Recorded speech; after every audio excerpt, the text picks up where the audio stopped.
Bonjour les amis, amis boxeurs, que ce soit de la boxe Sanda, boxe thaï, boxe anglaise ou même d'autres styles. Aujourd'hui nous allons faire un petit tuto sur comment avoir une bonne garde.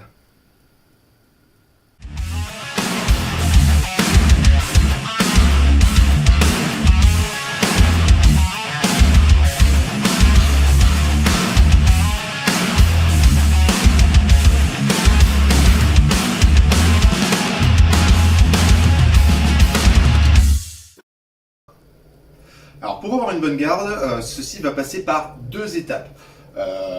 Donc essentielles. La première, donc, c'est d'avoir une position stable, où on est à l'aise, où on est prêt à se déplacer rapidement. Et la deuxième, c'est de protéger tous les points sensibles de notre corps. Et il y en a pas mal. Donc on démarre avec la position. Donc si vous êtes droitier, vous allez mettre la jambe gauche devant. Si vous êtes gaucher, la jambe droite devant. Évidemment, vous pouvez travailler les deux gardes, hein, ce qui est beaucoup mieux, ce qui vous permettra beaucoup plus de possibilités.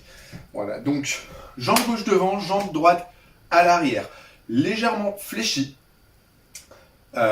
Pourquoi? Parce que si vous êtes jambes tendues, déjà vous allez être beaucoup moins rapide dans vos déplacements, parce qu'il va falloir plier vos genoux et vous déplacer, alors que là vous avez déjà les genoux légèrement pliés. Deuxième chose, en cas d'attaque, si on vous frappe au niveau des genoux, si vous avez un genou tendu, le genou casse direct. Donc comme ça, vous êtes prévenu. Donc, position stable. Donc pareil, largeur des épaules. Ne soyez pas sur la même ligne, sinon vous n'avez aucun équilibre. Ce qui est important dans une bonne garde, c'est d'avoir un très bon équilibre, parce que selon votre discipline, il y a également des saisies, des projections, des balayages. Donc si vous avez déjà pas d'équilibre au démarrage, c'est foutu pour vous. Donc, tout simplement pour avoir une bonne garde, donc veillez à être, voilà, position, donc jambes alignées, largeur des épaules, et vous avancez une jambe, voilà, donc pas trop grand écart, sauf si vous faites vraiment du traditionnel, compétition traditionnelle, où là c'est encore autre chose. Là on est vraiment dans la boxe, dans l'efficacité, donc on va être, voilà, donc pas un trop grand écart. Par contre, veillez à ne pas croiser les jambes, voilà, donc les genoux sont légèrement légèrement fléchis. Voilà, je vous montre. Même à l'arrière, n'ayez pas la jambe tendue. Ça encore, c'est pour les traditionnels en kung fu. En boxe, on va être souple. Voilà. Ensuite, on a l'assise. C'est pour ça que je reste dans cette position. Ne partez pas en avant. Surtout, le corps ne part pas en avant. Restez le dos droit. Et comme si vous vous asseyez sur un fauteuil. Voilà, une légère assise. Voilà. Donc ça, c'est pour la position au niveau des jambes. Au niveau des bras, donc c'est ce qui va protéger vraiment donc tout votre tronc, y compris votre visage.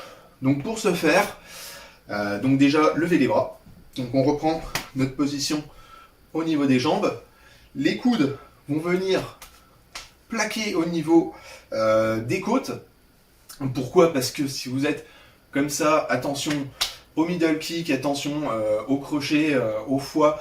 Donc là vous avez le foie, les côtes, vous avez quand même pas mal de zones qui peuvent être très très douloureuses.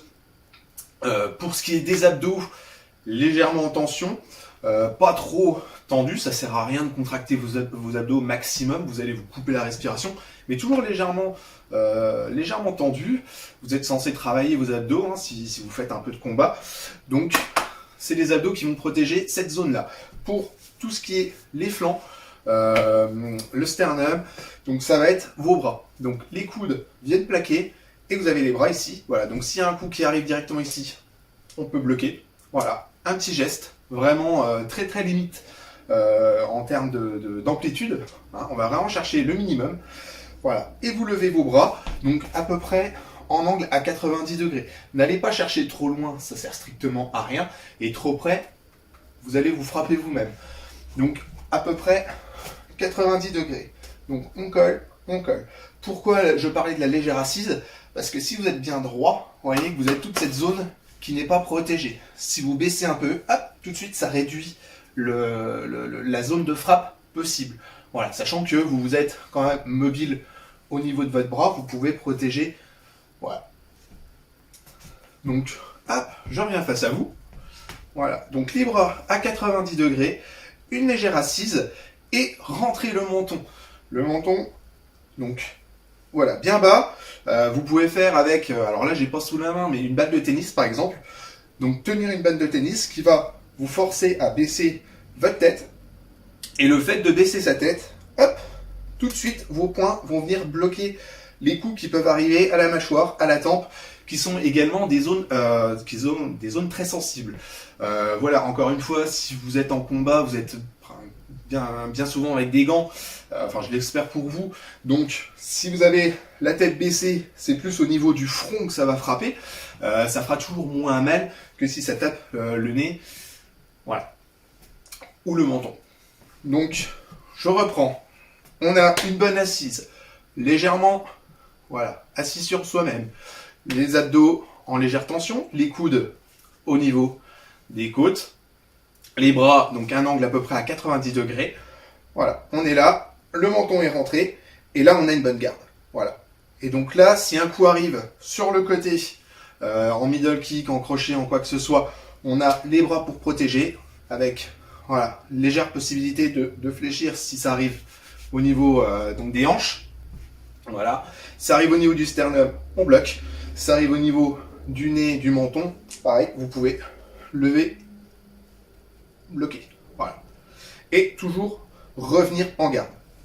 De même que vos coups de poing, même chose, pensez toujours à votre garde. C'est-à-dire que je donne un coup de poing, là, mon bras là est en garde. On ne sait jamais, un middle kick, un crochet, ça arrive très très vite. Et je reviens. Et pareil, je frappe, je reviens dans la position initiale.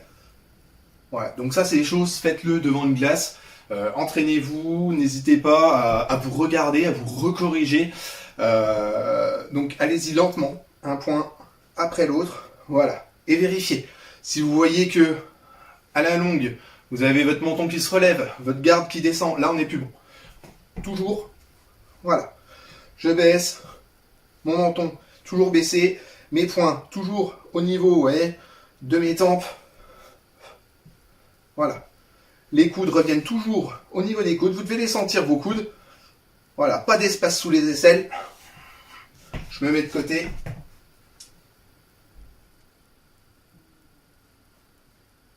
Voilà. Et pensez à être pareil, souple sur vos genoux. Pensez comme si vous aviez des ressorts. Voilà, à pas être complètement figé. Donc les genoux certainement pas tendus. Légèrement fléchis. Et puis donc, pensez souplesse. Voilà. Donc voilà, donc c'était le petit tuto garde.